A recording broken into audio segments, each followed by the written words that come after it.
Center of circulation. My name is Scott Stevens. I studied meteorology at the University of Kansas, and that was my first TV job. Was on the air was in Topeka, and then I worked in Omaha and Tulsa, Albany, New York, and then out into eastern Idaho in the Pocatello, Idaho Falls market for the last 10 years of my 20-year career doing weather.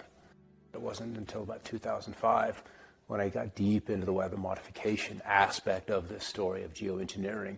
One of the parts of the program that is very important that plays into the chemtrails is the precision of these actions in the atmosphere.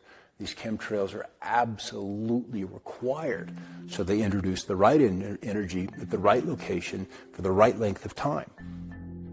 These trails are wires in the sky. The combined technologies like HAARP and the chemtrails were designed to work together as weather weapons. HAARP, the High Frequency Active Auroral Research Project. It is filled with phased array antennas. They steer microwaves into the ionosphere where they will activate all of the ions up there. They can use excitation waves that actually affect the metallic particles. So we've ionized the air column. They can heat it, they can cool it. HAARP has directional antennas, and they can focus their antennas on where they want to move the jet stream, and they can hit the jet stream, and they create an artificial high. If you accentuate the high, if you amplify a little bit, it's like building a mound of dirt, and you have a little creek or a little stream of water coming. You build the mound of dirt, that water's not going to go through it. So you build the mound, and then that's going to impact storms that are inbound. And so it's very easy to add those particulates of aluminum, barium, and whatever else they want to put in there. And as you add heat to that, those particulates then radiate the heat into the atmosphere, and it warms. And what does a warming atmosphere do? Boom, it expands. We see more intense droughts. We see rainfall rates of 1 to 2.25 inches an hour, and sometimes even rainfall, 1.25 inches a minute. It's just unheard of. And so when you get the atmosphere capable of conducting this kind of electricity, plus the engineers, you're going to end up with weather that is extreme, and that's putting it kindly. When they move the jet stream, it then pushes up into the polar vortex.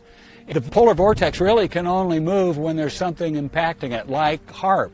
They can heat up that ionosphere. So when the jet stream comes in, it hits that bubble and it diverts. The jet stream flow that is normal brings precipitation and brings the jet stream right into California. And then it brings storm systems with it. It brings rain.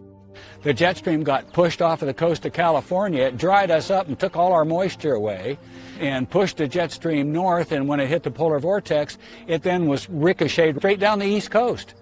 What we've been getting, very warm, very dry conditions in California, but in terms of the Arctic and in the Midwest, it's swinging all of that moisture, all that cold air. You can kill a storm in place. That's easy to do with HAARP.